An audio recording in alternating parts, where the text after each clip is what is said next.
जय जवान नमस्कार प्रेक्षकांनो, उद्योग मार्ग परिवारात तुमचं सर्वांचं खूप खूप स्वागत आहे। आज आपण सोलापूर जिल्ह्यातील औंढी या एका छोट्याशा गावामध्ये आलेलो आहोत आणि माझ्या समोर आज शिंदे सर आहेत। तुम्ही माझ्या पाठीमागे बघत असाल सरांची कंपनी आहे। जर तुम्हाला कमी गुंतवणुकीमध्ये व्यवसाय चालू करायचा असेल आणि चांगल्या प्रकारे प्रॉफिट जनरेट करायचा असेल तर हा व्हिडिओ त्यांच्यासाठी आहे।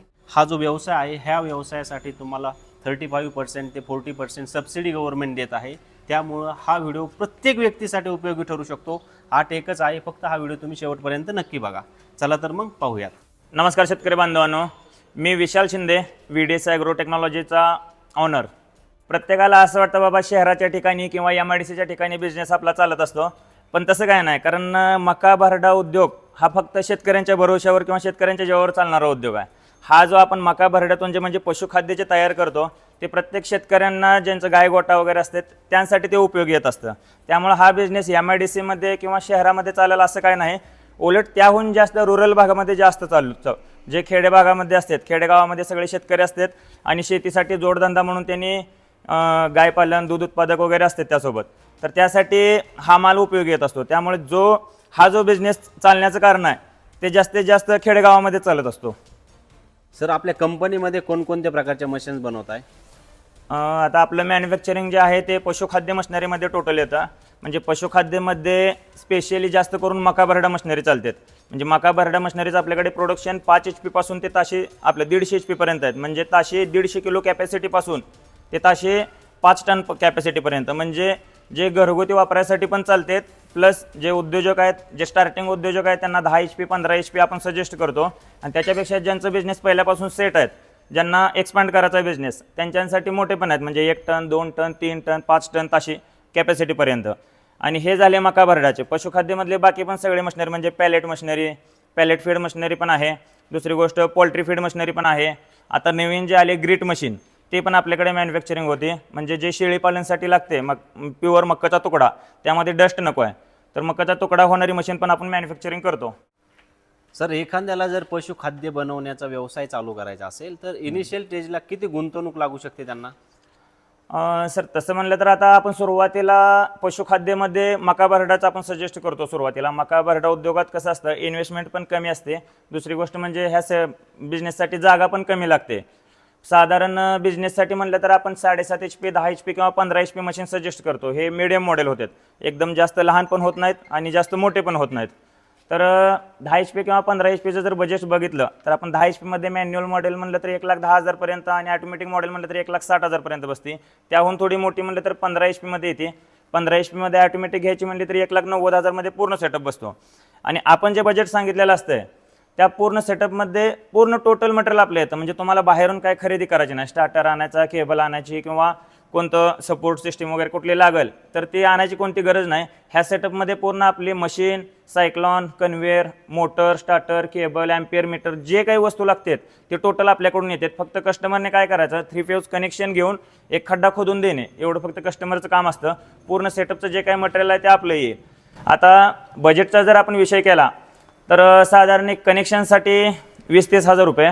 दुसरी गोष्ट म्हणजे शेड जर बऱ्यापैकी चांगलं मारलं तर 1,00,000-1.5 लाख रुपये शेडला आणि 1,00,000-1.5 लाख रुपये मशिनरीला, साधारण 3-3.5 लाखामध्ये बिझनेस हा चालू करू शकतात। जर ते एखाद्या युवकाने 3.5 लाख रुपये पशुखाद्य या व्यवसायामध्ये इन्व्हेस्टमेंट केली तर त्याला महिन्याकाठी किती प्रॉफिट जनरेट होऊ शकते सरासरी? आता प्रॉफिटचा जर विषय केला तर आपलं जेवढं आपण मार्केटिंग जास्त करतोय, म्हणजे आता गावामध्ये गाय गोठा असतात, मोठे किरकोळ दूध उत्पादक पण असतात आणि डेअरी फार्म पण असतात। तर डेअरी फार्ममध्ये पण मका भरडा हे ठेवतात। गाय गोठावाले ज्यांचा गोठा मोठा त्यांनी पण डायरेक्ट क्वांटिटीमध्ये एकदम 10-10 20-20 बॅग घेऊ शकतात। जेवढा तुम्ही मार्केटिंग जास्त कराल तेवढं तुमचं प्रॉफिट जास्त असतं। आपण सरासरी पर बॅग जर प्रॉफिट बघितलं तर मक्काच्या रेटमध्ये आणि भरड्याच्या रेटमध्ये कमीत कमी 350-400 रुपयाचा डिफरन्स असतो। म्हणजे मका जर तुमच्या आता सध्या मक्याचं मार्केट चालू आहे 1800-1900 रुपये आणि भरडा विक्रीचं बॅगचं मार्केट चालू आहे होलसेलमध्ये 1150 आणि किरकोळ विक्रीला आपले 1200 रुपये।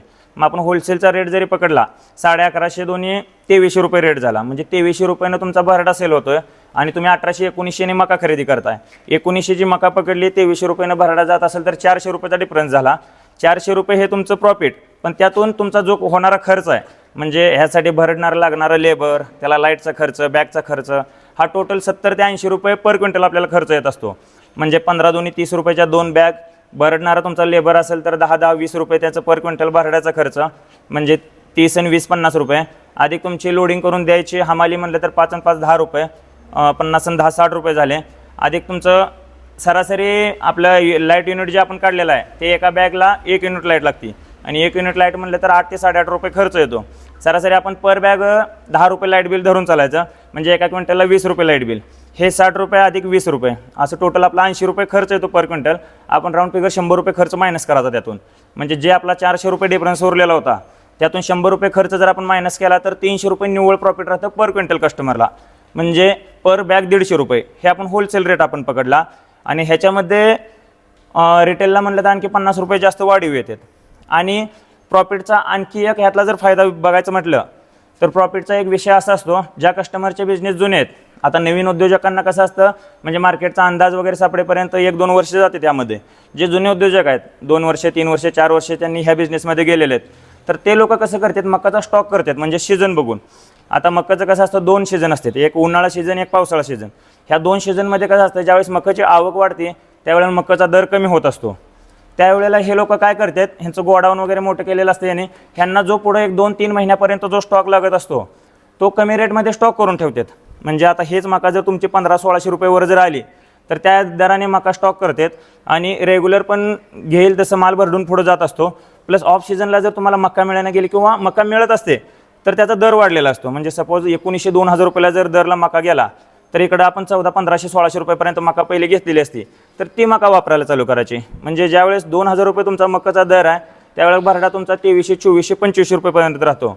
तर तुमचा 1500-1600 घेतलेली मका जर तुमचा 2400-2500 रुपयानं मार्केटला सेल होतोय तर 800 ते 900 रुपये पर क्विंटल तुम्हाला प्रॉफिट झालं. हे जर एखाद्याने पशुखाद्याचा व्यवसाय चालू करायचा आहे एखाद्या व्यक्तीला किंवा एखाद्या युवकाला, तर त्यासाठी त्याला जागा किती लागू शकते?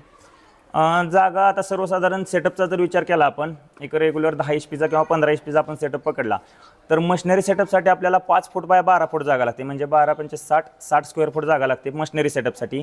तर ते एक साधारण रेग्युलर स्टॉकनुसार जर म्हणलं तर 20×20 किंवा 20×30 हे स्टार्टिंगसाठी शेड करू शकतात. ज्यांची जागा जास्त आहे स्वतःची आणि त्यांनी भविष्यात म्हणजे उद्योग वाढाच्या हिशोबानं जर शेड करायचं म्हटलं तर 30×40 किंवा 40×50 ह्या हिशोबाने पण शेड करू शकतात. म्हणजे ते कस्टमरच्या जागेनुसार राहतं, लांबी किती आहे रुंदी किती आहे त्यानुसार, आणि कशा पण दिशेत कोणत्या पण शेपनुसार जरी शेड असेल तरी पण आपला सेटअप कोणत्याही दिशेनुसार ॲडजस्ट करता येतो. प्रत्येकांना नवीन व्यवसाय चालू करायचं म्हणलं का हीच भीती असते की बाबा व्यवसाय चालेल का नाही चालेल किंवा ह्यामध्ये लॉस होईल प्रॉफिट होईल. सर बाकी बिझनेसच्या दृष्टिकोनातून हा पशुखाद्याचा बिझनेस जर बघितला का तर ह्यामध्ये 99% रिस्क नाहीच. म्हणजे कसं आहे हे बिझनेस चालेल किंवा न चालेल हा तर विषय नाही, शेतकऱ्यांच्या भरोश्यावर उद्योग आहे.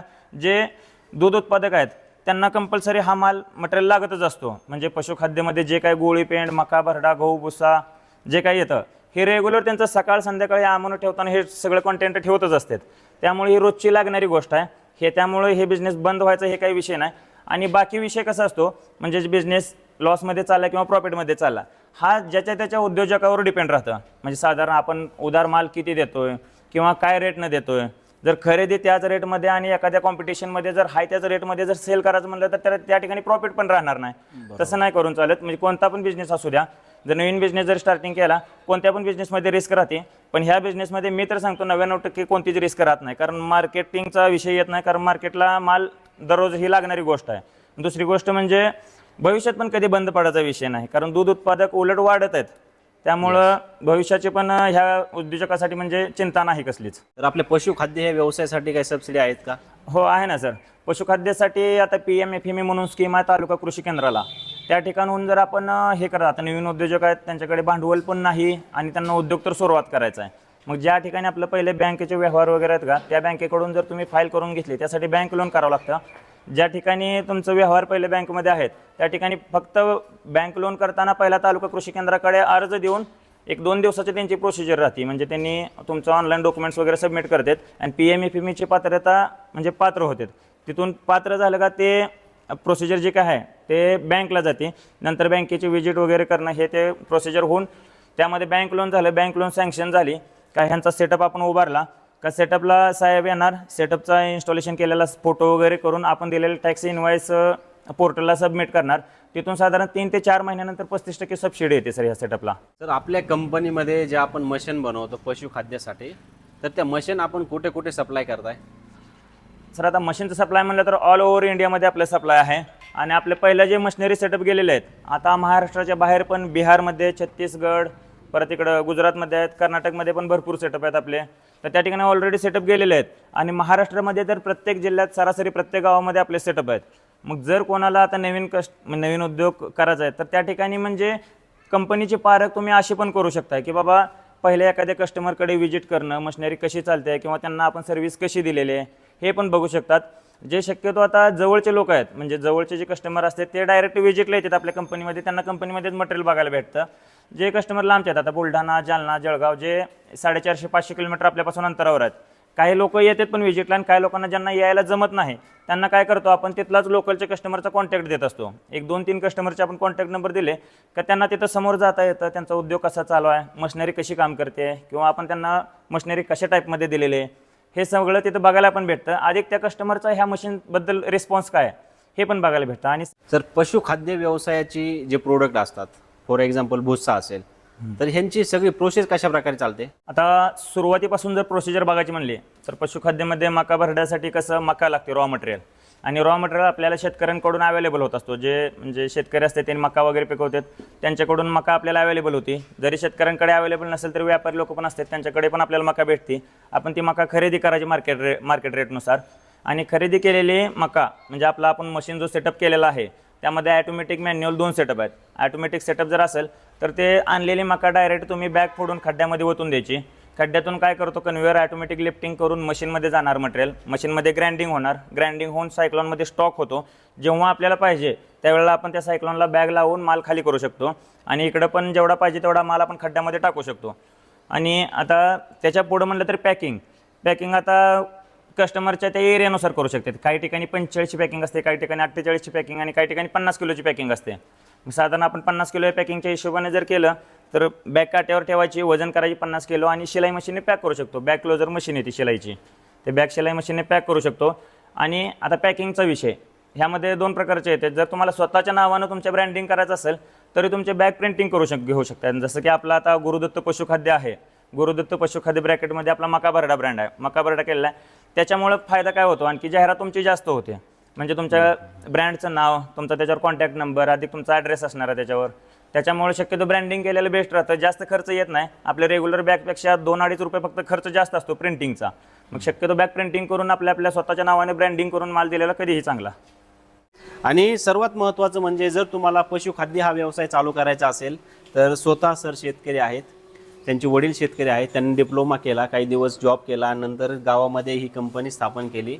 ही कंपनी अशी स्थापन केलेली नाही, आधी स्वतः त्यांनी पशुखाद्याचा व्यवसाय केला आहे.